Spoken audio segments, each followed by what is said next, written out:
Hello and welcome to PH Biology. Today's explainer is the antibody, a specific protein produced by white blood cells that locks onto a specific antigen on a pathogen. By the end of this video, you'll know how antibodies work, why they're specific, and how memory cells give immunity.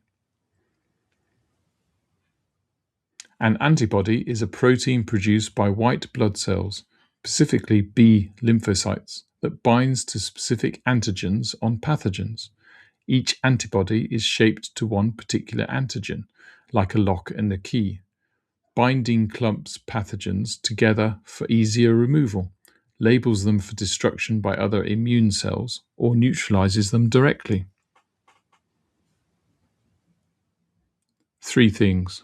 1. Antibodies are proteins, not cells. They're made by white blood cells. 2. Each antibody is specific to one antigen, different antibodies for different pathogens. 3. Once you've had a pathogen, the body retains memory cells that can quickly make antibodies again. That's immunity.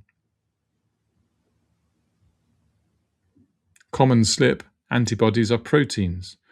Don't say antibody cells, and remember that antigen is the marker on the pathogen, while antibody is the protein your body makes against it.